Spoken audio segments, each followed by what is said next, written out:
Hello everyone, ফেসবুকে কিন্তু আবারও একটা নতুন আপডেট চলে আসলো। আপনি যদি এই আপডেটটা ফলো না করেন বা আপনি যদি কনফার্ম না করেন, তাহলে আপনার পেজটা কিন্তু আনপাবলিক করে দিবে।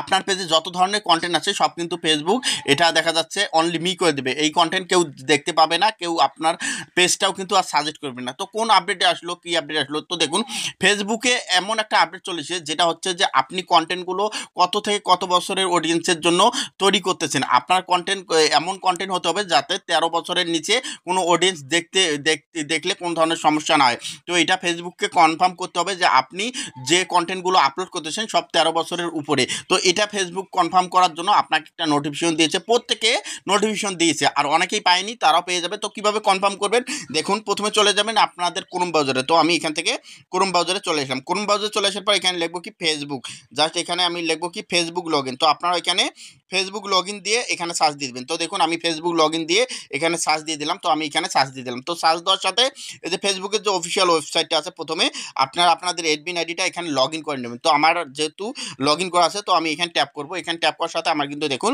আমার অ্যাডমিন আইডিটা কিন্তু এখানে লগ ইন হয়ে গেছে। তো লগ ইন হয়ে যাওয়ার পর এখানে দেখতে পাচ্ছেন যে এই যে উপরে দেখতে পাচ্ছেন থ্রি ডট যে অপশনটা বা এখানে যে প্রোফাইলের লোগোটা, এখন আপনি আপনার পেজের মধ্যে দেখবেন কিভাবে, আপনারা আপনাদের পেজের মধ্যে চলে যাবেন। তো আমি এখান থেকে আমার যে পেজটা আছে, এখন আমি এখানে ট্যাপ করে আমার পেজের মধ্যে চলে যাব। তো আমি আমার পেজের মধ্যে চলে আসলাম। দেখুন আমার পেজের মধ্যে চলে আসলাম। আসার পরে এখন আমি যেটা করব, এখান থেকে আবারও কিন্তু আমার যে প্রোফাইলের যে লোগোটা আছে, আমি এখান থেকে প্রোফাইল লোগোর মধ্যে আবারও ট্যাপ করে দেবো। তো আমি এখান থেকে আবার প্রোফাইল লোগোতে ট্যাপ করার পর এখান থেকে আমি এখান থেকে যে প্রোফাইলের যে পিকচারটা আছে, আমি এখন প্রোফাইলের পিকচারের উপর ট্যাপ করে দেবো। আপনারাও সেমভাবে এখান থেকে প্রোফাইলের পিকচারের মধ্যে ট্যাপ করে দেবেন। তো আমি এখান থেকে ট্যাপ করে দিলাম।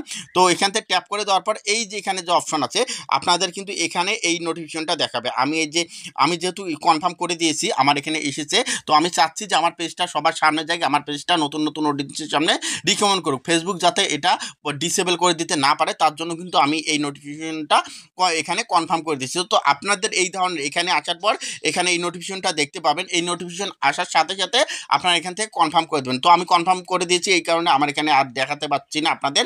তো এটা যদি আপনি কনফার্ম না করেন, তাহলে কি হবে, পরবর্তীতে 30শে সেপ্টেম্বর দেখুন এখানে কি বলতেছে, আপনার পেজটা যদি আপনি ভিজিবল বা অন্য অন্য অডিয়েন্সের সামনে দেখাতে চান, তাহলে 30শে সেপ্টেম্বরের মধ্যে অবশ্যই আপনাকে এটা কনফার্ম করতে হবে। আপনি যদি 30শে সেপ্টেম্বরের মধ্যে এটা কনফার্ম না করেন, তাহলে আপনার পেজটা কিন্তু ফেসবুক ডিসেবলও করে দিতে পারে বা আনপাবলিকও করে দিতে পারে। তো অবশ্যই যারা পেজের মধ্যে কাজ করতেছেন, অবশ্যই এই আপডেটটা কিন্তু সবাইকে ফলো করতে হবে। আপনি যদি এই আপডেটটা যদি ফলো না করেন, তাহলে আপনি এতদিন থেকে যে পেজের মধ্যে কাজ করে আসতেছেন, আপনার সমস্ত যে পরিশ্রম সব বৃথা হয়ে যাবে। তো 100% সবাই এখান থেকে চেক করে দেখবে, এটা কিন্তু সবার জন্য ইম্পর্টেন্ট। অনেক ক্রিয়েটর আছে যারা এখনও জানো না। তো অবশ্যই ফেসবুকের যে আপডেটগুলো আছে, এই আপডেটগুলো প্রতিনিয়ত জানার চেষ্টা করবেন। আর এই আপডেটটা আসলে 100% আপনাদের কিন্তু এটা কনফার্ম করতে হবে। আর যাদের এখনও আসেনি, ফেসবুকটা আপডেট দেন, 100% আপনার এই আপডেটটা চলে আসবে। এটা 100% আপনাকে কমপ্লিট করতে হবে। ধন্যবাদ।